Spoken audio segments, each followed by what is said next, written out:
기도하시겠습니다. 하나님 감사합니다. 이 시간에 주님의 말씀 앞에 섰습니다. 성령님께서 진리의 영으로 친히 가르쳐 주시고 깨닫게 하시고 우리 안에 이루기 원하시는, 말씀하기 원하시는 하나님의 음성으로 친히 찾아와 주시옵소서. 우리가 듣겠습니다. 예수님의 이름으로 기도드립니다. 어제가 날씨가 굉장히 추웠습니다. 그래서 어제 DC에 스키친 나가는 날이었는데 굉장히 고생들 많이 하고 오셨습니다.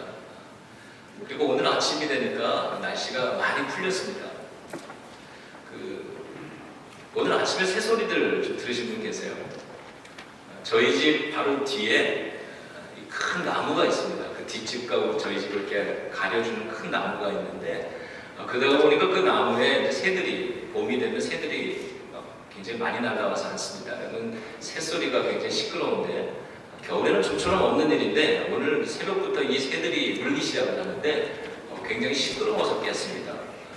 그리고 운전을 해서 이 교회 마당을 들어오는데 우리 교회 앞에 그 벚나무가 하나 있잖아요. 그 벚나무에 새들이 잔뜩 앉아서 또 울고 있어서 제가 사진을 한 장 찍었습니다. 세보니까 한 30마리 정도, 아마 좀 더 되게 계속 날아가서 앉아서 울더라고요. 여러분 오실 때도 혹시 있었나요? 저 새들이? 근데 제가 저 새들을 보면서 그런 생각이 들었습니다. 매서웠던 겨울바람이 멈추니까 주일 아침부터 교회 마당에 새들의 노래소리가 요란하다. 그러면서 짧은 시간이지만 제가 우리 성도님들을 생각하면서 이런 마음으로 기도를 드렸습니다. 첫 번째는 우리 지훈이 위해서 기도를 했는데 투병하면서 그 가족들이 굉장히 힘든 시간들을 또 한 해를 보내고 있습니다. 그 질병도 다 그치고 그래서 그 매서운 투병의 기간도 다 지나서 가족들이 저렇게 주일 아침에 새들처럼 기쁨으로 마음껏 찬양할 날이 오게 하소서 그럴 줄 믿습니다. 신분의 문제, 영주권의 문제 이것 때문에 참 어려워하시는 분들도 계시는데 올해는 그 모든 문제들이 활짝 열려서 저렇게 주일 아침에 가벼운 마음으로 하나님께 예배하실 수 있으면 좋겠다. 자녀들의 문제로 기도하시는 분들, 또 물질의 문제로 기도하시는 분들, 하나님의 은총 가운데 매서운 겨울바람이 다 지나가듯이 그 또한 다 지나갈 때가 올 것이고 그러하면 그 기간을 거쳐서 더욱 든든해진 우리들의 믿음과 또 기도가 남게 되고 저렇게 새들처럼 기쁨으로 주일 아침을 맞이하게 될 줄로 믿습니다. 저런 축복이 저와 여러분들에게 함께하기를 빕니다. 오늘 우리들이 읽은 나눈 본문의 말씀, 겟세마네 동산에서 이 가룟 유다가 예수님을 팔아넘기는 장면이죠. 너무나 유명한 장면입니다. 오늘 본문을 보면은 이쪽에는 예수님과 그 11 제자가 이렇게 있고요. 마주대하고는 가룟 유다와 그리고 가룟 유다가 데리고 온 군사들과 또 대제사장 이런 사람들의 종들, 사람들의 무리들이 있습니다. 그런데 오늘 이 본문을 보면서 이 가룟 유다, 신실한 예수님의 12 제자 중에 한 사람이라고 여겨지던 가룟 유다는 실제로는 그런 사람이 아니었구나, 신실한 제자가 아니었구나. 그는 요즘 우리가 성경 읽어나가는 그 책계 단어대로라면 하나님께 그저 열광하는 팬의 한 사람이었구나, 이런 사실을 알 수 있습니다. 이 이야기가 오늘 이 본문이 당황스러운 이야기는 그런 겁니다. 이 책에서 지적하는 것처럼 나는 제자인가? 우리는 제자라고 생각을 하고 신앙생활을 그동안 해왔는데 어느 날 문득 보니까 나는 단지 열광하는, 예수님께 열광하는 팬이었구나라고 하는 사실을 문득 깨닫게 될 때, 그때 우리가 당황스러운데, 그래서 오늘 이 본문의 가룟 유다의 모습을 보면 이 속에서 나의 모습이 보이고 우리들의 교회의 모습이 보이기 때문에 이 말씀은 조금 당황스럽게 받아들이실 수밖에 없습니다. 왜 가룟 유다와 그들과 함께 있는, 그와 함께 있는 이런 사람들, 왜 팬일 수밖에 없는가라는 질문을 오늘 본문 속에서 몇 가지를 찾아봅니다. 첫 번째는 2절에서 그 첫 번째 원인을 찾을 수 있는데, 그들이 함께 하고 있는 이 장소가 겟세마네 동산입니다. 그러면서 성경은 뭐라고 얘기하냐면 예수님과 제자들이 가끔 가시던 곳, 만나던 장소다, 이렇게 얘기를 합니다. 예수님과 그 제자들이 가끔 가시던 장소다. 그곳에서 아마 하루를 지내면서 서로 무엇을 했겠어요? 함께 기도했다는 내용이 나오니까 그들은 분명히 기도했을 겁니다. 그곳에서 제자들과 예수님이 함께 교제도 나누고 예수님의 꿈도 나누고 그리고 마음도 나누면서 그 겟세마네 동산에서 하루를 보내지 않았겠는가 생각해 봅니다. 그리고 성경은 이렇게도 얘기합니다. 그 장소를 누구도 알더라? 가룟 유다도 그 장소를 알더라? 이렇게 얘기를 했어요. 아는 것 가지고 안 되는 겁니다. 그 장소가 예수님과 제자들이 항상 방문하는 곳이, 그것을 제자들도 알고 가룟 유다도 압니다.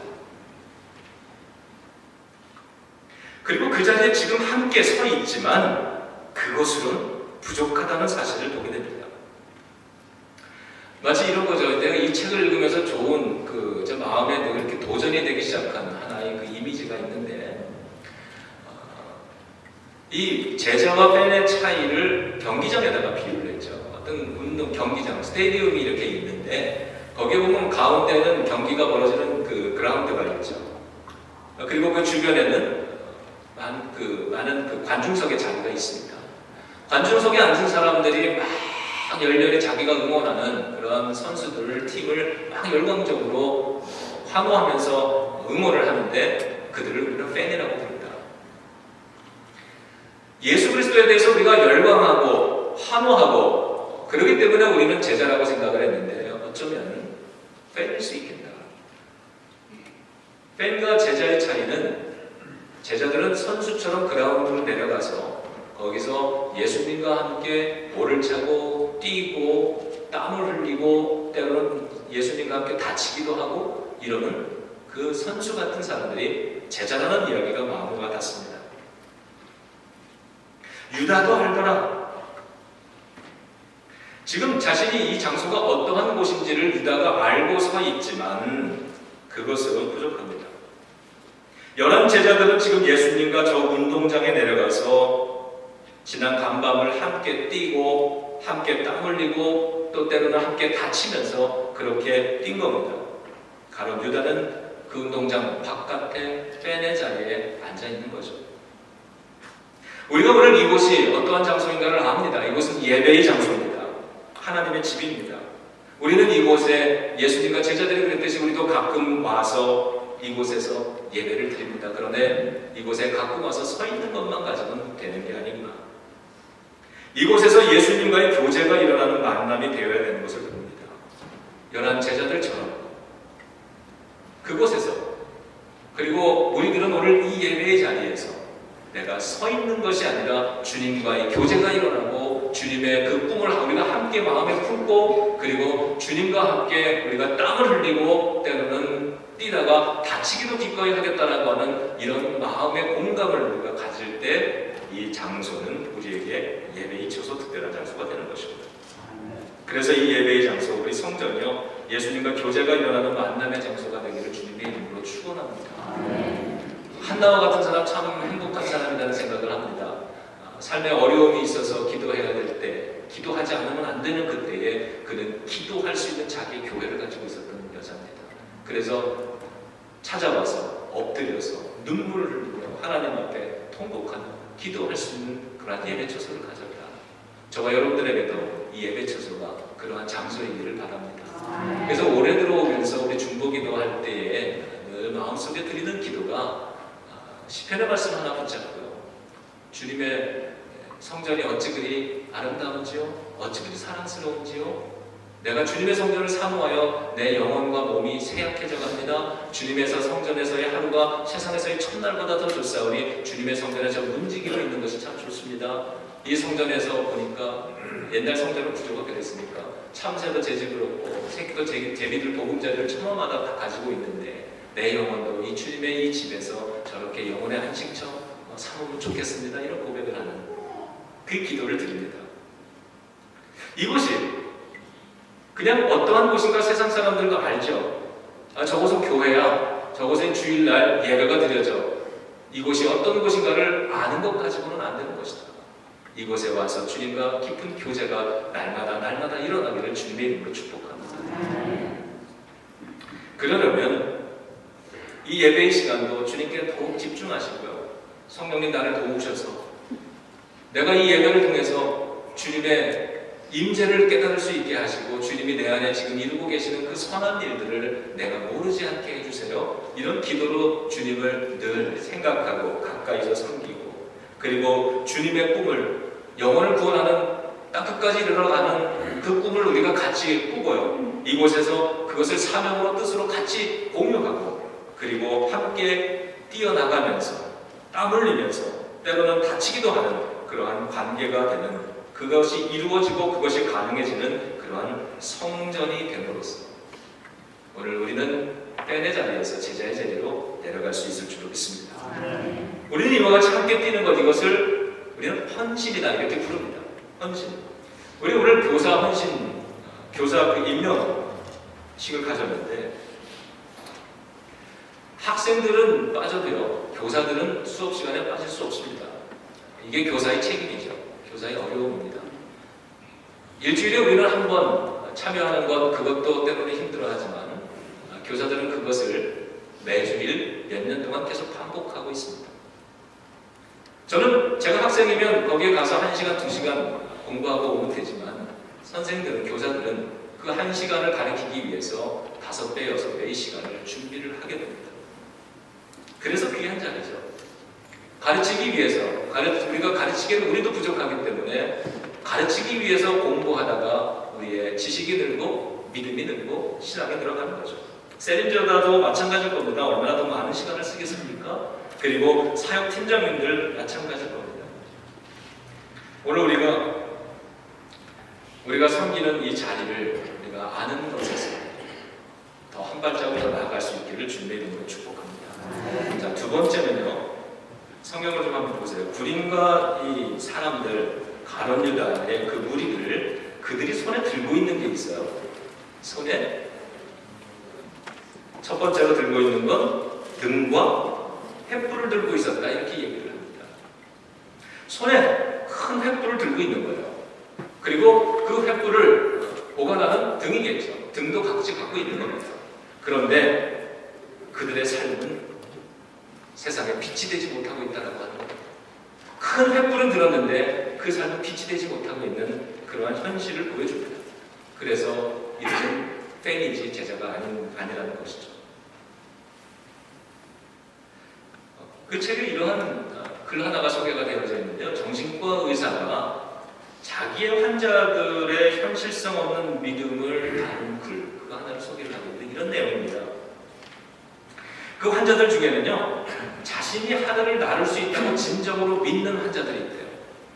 그리고 가정폭력은 절대로 안 된다고, 나쁘다라고 진심으로 믿는 폭군 남편들도 있답니다. 술이 나쁘다고 진심으로 믿는 알코올 중독자들도 있겠죠. 그런데 정신과 의사는 이런 믿음을 행동이 뒷받침되지 않기 때문에 아무런 의미가 없다고 말을 합니다. 이러한 믿음. 이 정신과 의사는 그래서 이런 믿음을 belief, 믿음이라고 부르지 않고 delusion, 망상이라고 그렇게 부르고 있습니다. 이 글을 읽으면서 정신을 번쩍 드는 거예요. 혹시 이런 의사가, 이 의사가 우리의 교회들을 바라보면서 저 교회들은 믿음을 가지고 있는 게 아니라 망상을 가지고 있다, 이렇게 혹시 우리들을 판단할까? 그들의 눈에 우리들이 그런 모습으로 보여질까 봐 걱정 좀 해보는 겁니다. 우리가 큰 횃불 하나씩 들고 있는데 교회가 굉장히 규모적으로나 모든 게 비대해져가고 많은 숫자와 많은 사람들이 한 군데로 모이고 무언가 큰 건물을 봐도 그렇고 사람들의 규모를 봐도 그렇고 큰 횃불 하나 정도 되는 것 같은데 세상 속에 들어가면 세상은 여전히 깜깜한 빛이 되지 못하는 그러한 교회를 가리켜서 저들은 교회는 믿음의 장소가 아니라 망상을 꿈꾸는 사람들의 장소라고 혹시 우리를 그렇게 평가할까봐 저들은 손에 횃불 하나 들고 있습니다. 등도 있습니다. 그러나 주님의 말씀은 너희는 세상의 빛이 되라는 것이었는데, 우리 교회가 세상의 빛이 되기 위해서 무엇을 해야 될까 고민해야 될 때라고 생각을 합니다. 세 번째로는요, 그들이 손과 횃불이 아니라 또 다른 손에 들고 있는 게 있죠. 성경 뭐라 그래요? 예, 무기를 들고 있더라, 그렇게 얘기합니다. 그 무기는 뭐 복음서를 보면은 망치도 들고 있고 무슨 칼도 들고 있고 이러는 거죠. 그들의 손에는 망치와 같이, 칼과 같이 강한 무기들이 들려져 있습니다만, 그러나 성경은 그들의 손에 있는 것은 성령의 검이나 믿음의 전신갑주는 아니라고 그렇게 말하는 거죠.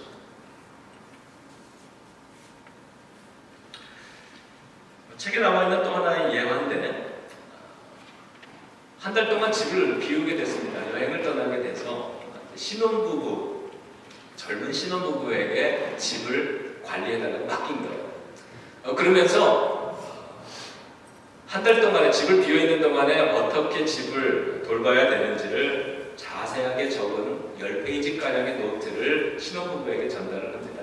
그 노트에는 고양이 사료는 어떤 걸 줘야 되고 몇 시에 얼만큼 양을 줘야 되는가 이런 것도 적어놓고요.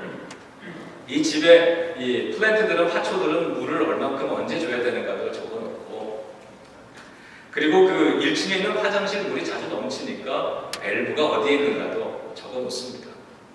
그리고 쓰레기는 화요일 아침에 반드시 내다가 놔둬야 가져간다는 것도 적습니다. 한 달 후에 돌아와 봤더니요, 화초는 다 죽어 있습니다.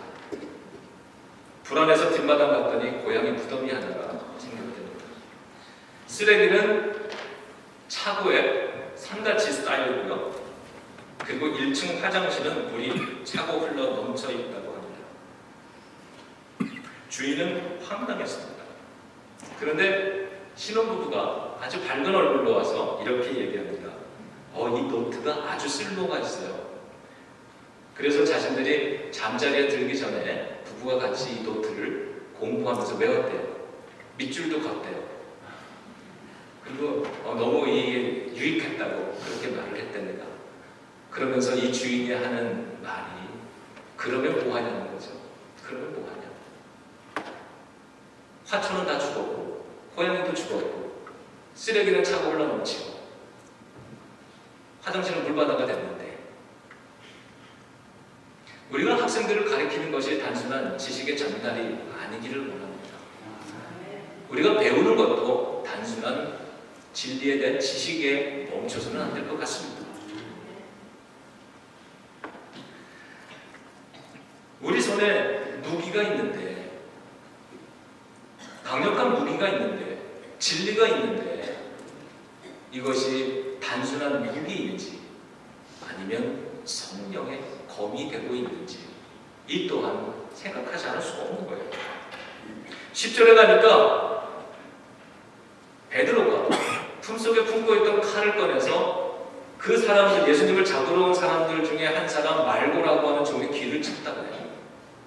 예수님한테 혼났습니다. 예수님은 그 방식을 거절하십니다. 우리가 싸워야 될, 우리 성도들이 싸워야 되는, 사용해야 되는 무기는 세상 사람들과 같은 검이 절대로 아니라는 거죠. 주님은 그 방법을 거부하십니다. 그리고 우리에게 성령의 검을 사용하도록 그렇게 가르칩니다. 믿음의 전신갑주를 입고 손에는 성령의 검을 들고, 우리가 세상 속에 나가서 싸우는 건 혈과 육의 싸움이 아니라 오직 예수 그리스도의 이름으로 모든 흉악의 결박을 푸는 영적인 싸움이 되어야 될 줄 믿습니다. 교사는 어떤 사람인가요? 자, 우리 네 번째로 한번 넘어가 보겠습니다.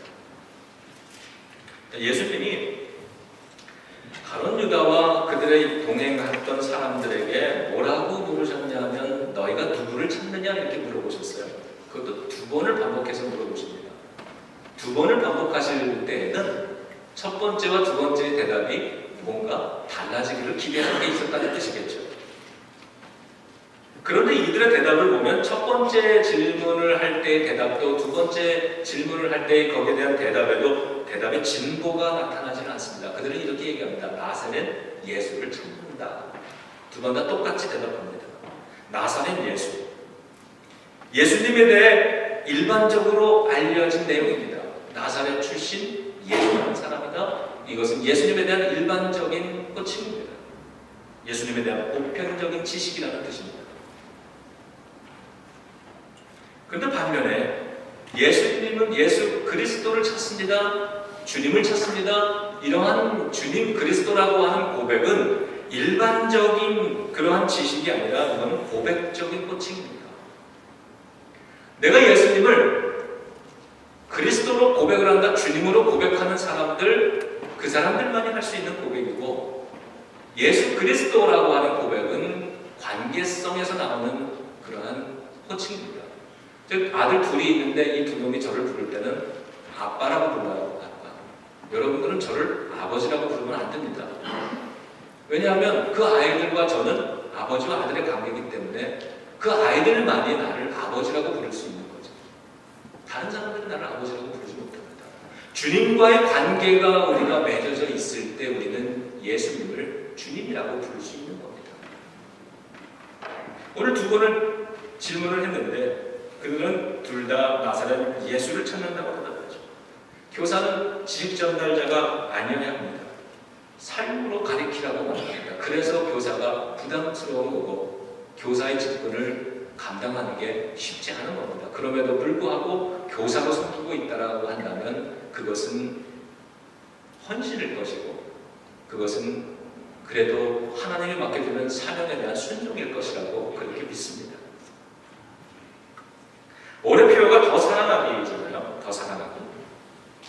그래서 올해는 가르칠 때에 사람을 지식으로만 가르치는 게 아니라 어떻게 하는 것이 사랑일까? 학생들은, 어린아이들은 사랑을 개념으로 배우는 게 아니라 경험으로 배우지 않습니까? 선생님의 그 경험.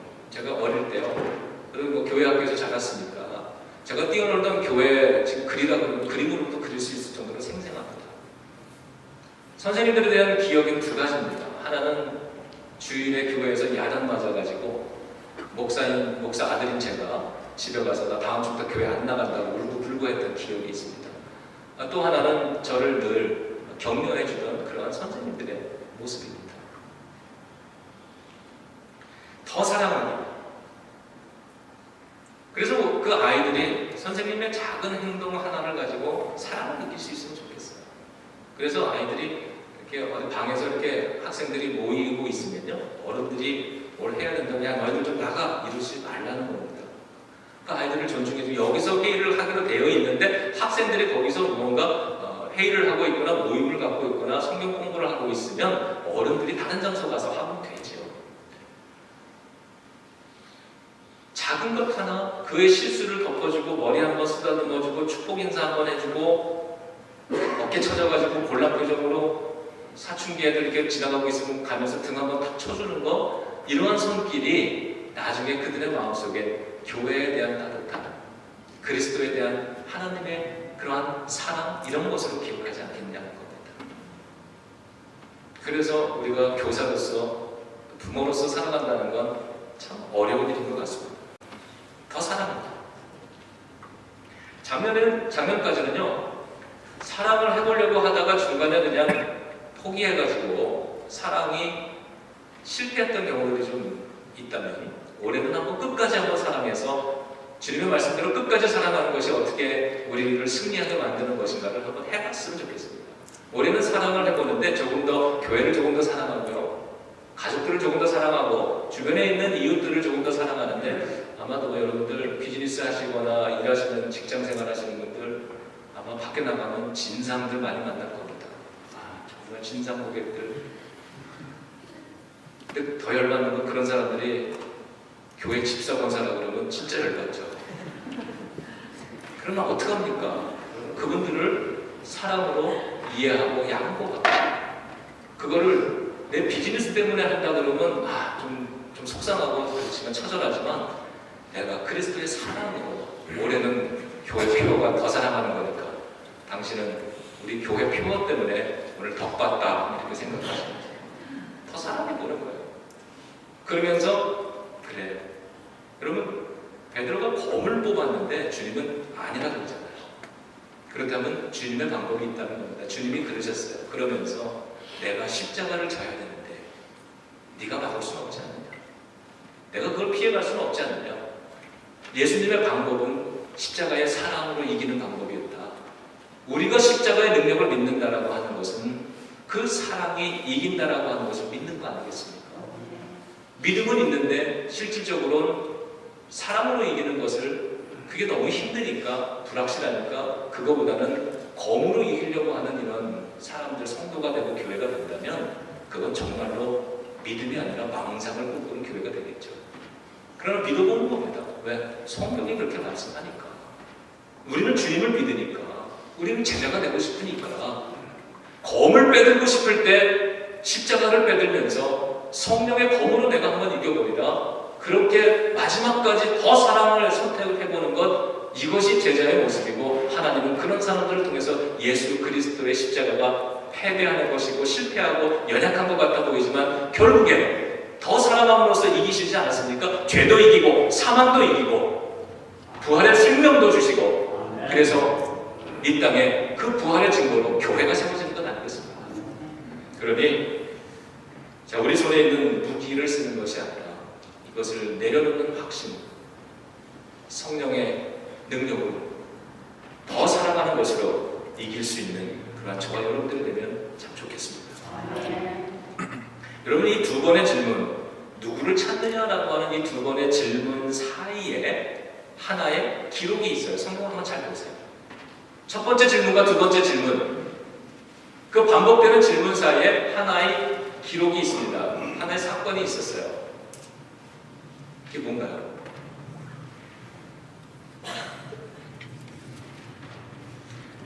아무래도 저와 여러분들이 가지고 있는 성경이 다른 것 같습니다.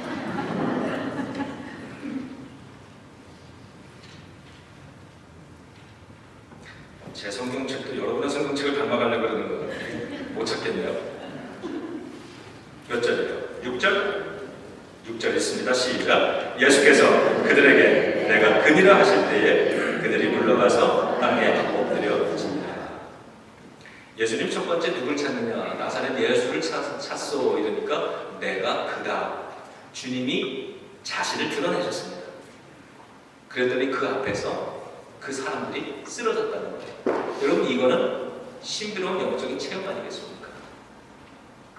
그런 신비로운 예수님이 자신을 드러내주시는, 내가 그다라고 드러내주시는 주님의 그 현현 자기 드러냄 앞에서 사람들은 쓰러지는 체험을 했음에도 불구하고 다시 일어서서 똑같은 질문, 너희가 누구를 찾느냐라고 그럴 때 그들은 여전히 대답의 진보를 만들어내지 못했다. 똑같은 질문, 어제와 똑같은 대답, 5년 전과 똑같은 대답으로 나사렛 예수를 찾는다고 그렇게 얘기할 수 있다고 하는 거죠.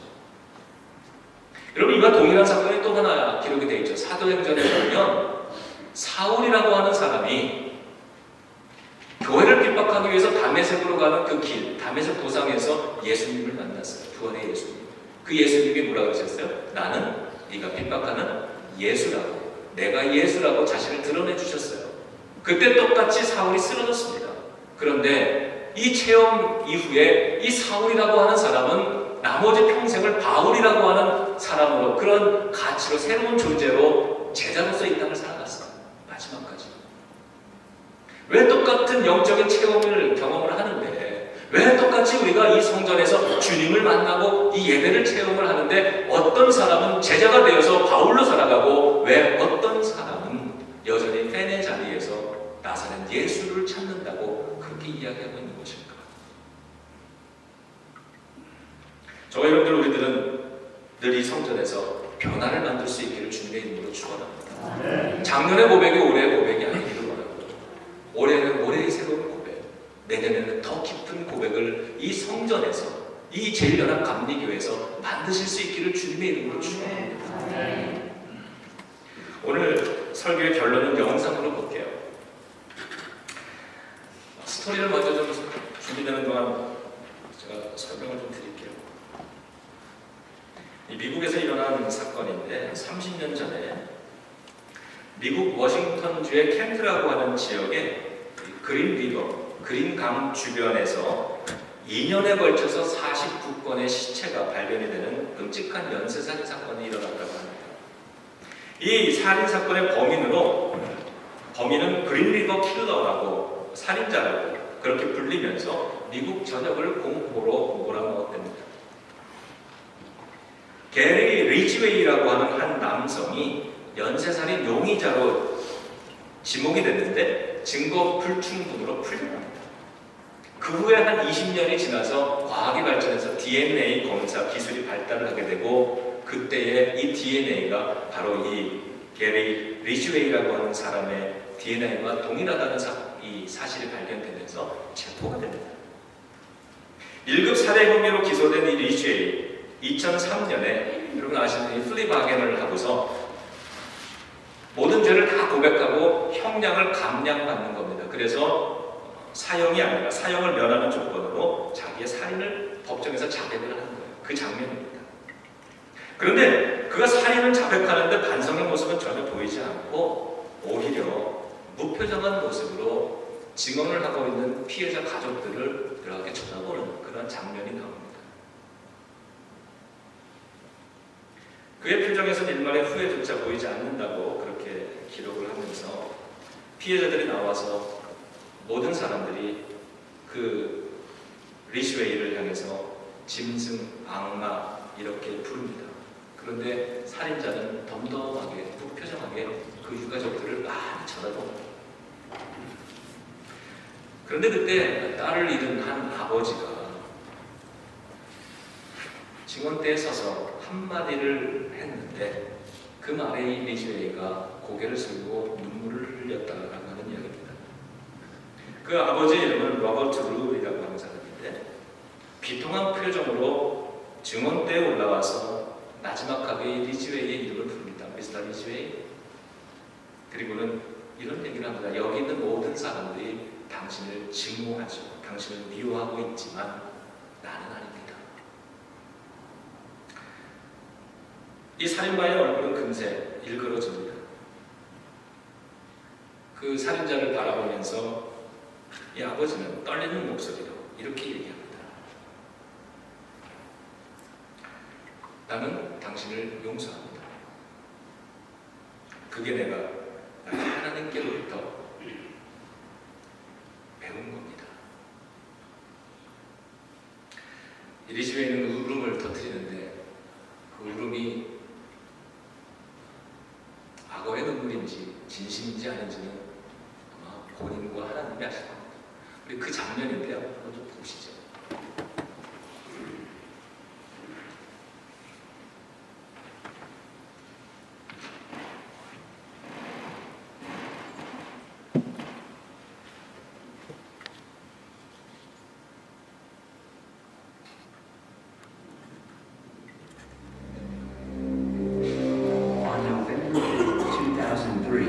All doubt of Ridgway's guilt was erased. He pleaded guilty to the murders of 48 women. He made a deal to cooperate with the prosecution to provide more information on his victims and the whereabouts of their remains. In doing so, he avoided a trial and possible death penalty. Mr. Ridgway, how do you plead to the charge of aggravated murder in the first degree as charged in count 1 for the death of Wendy Lee Coffey? Guilty. How do you plead to the charge of aggravated murder in the first degree as charged in count 2? Guilty. Guilty. Guilty. It's like he didn't have any remorse at all for what he had done. You know, he killed so many people, he didn't remember who they were, what they looked like. I just couldn't believe that somebody could kill all those people and not remember them. Neither could the angry relatives of his victims, who were invited to speak in court when Ridgway was sentenced to life without parole on December 18, 2003. You had said your memory, when it comes to all of the women you took, was gone. Our memory is not. In your words, you said that they didn't mean anything to you, but she meant everything to us. She was a mother, she was a wife, she was a sister. and we miss her. Gary Ridgway sat there stone-faced as victims' relatives damned him and mocked him. He's an animal. I wish for him to have a long, suffering, cruel death. He's gonna go to hell, and that's where he belongs. But then the emotionless facade finally cracked when the father of one of his victims appeared to surprise him with a dose of human kindness. Mr. Ridgway, there are people here that hate you. I'm not going to... You've made it difficult to live up to what I believe, and that is what God says to do, and that's to forgive. You are forgiven, sir.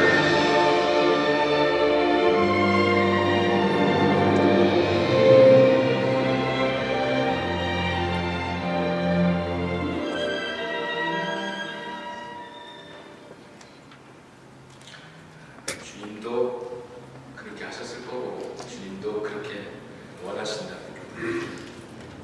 내가 하나님께로부터 배운 것이라 그러면서 당신은 용서받았습니다. 나는 당신을 용서합니다. 라고 얘기를 하고 법원은 이주에게 종신형을 선고했다고 합니다. 마지막에 화면에 떴던 본문은 마태복음 18장 21절 22절인데 그때 베드로가 나와 이르되 주여 형제가 나에게 범죄하면 몇 번이나 용서하면 되겠습니까? 7번이면 되겠습니까? 그때 예수님이 70번씩 7번이라도 용서해야 된다 이렇게 말씀하신 구절입니다. 우리가 제자로 살아간다라고 하는 것이 무엇일까를 생각을 해봅니다. 그리고 더 사랑한다라고 하는 것, 그러한 인생을 우리의 몸으로 감당해낸다라고 하는 것이 때로는 거룩하고 아름다운 거지만 쉽지 않을 거고 때로는 고통스러울 것이라고 생각을 합니다.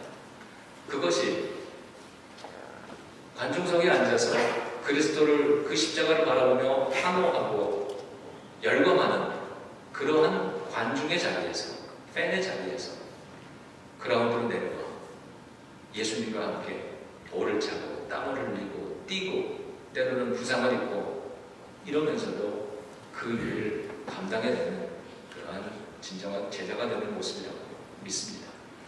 올 한 해 이 말씀으로 지금 한 달을 지냈는데요. 진지한 고민으로 한번 제자라고 하는 말을 마음에 품고 올 1년을 한번 살아보려고 합니다. 오늘 특별히 성찬을 갖습니다.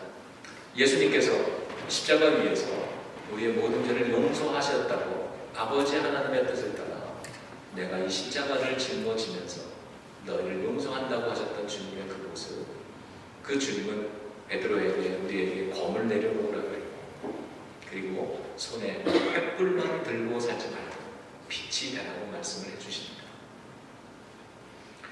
오늘 이 성찬을 받는 이 성찬이 저와 여러분들에게 또 하나의 새로운 다짐의 시간, 능력을 받는 시간 되기를 주님의 이름으로 축원합니다.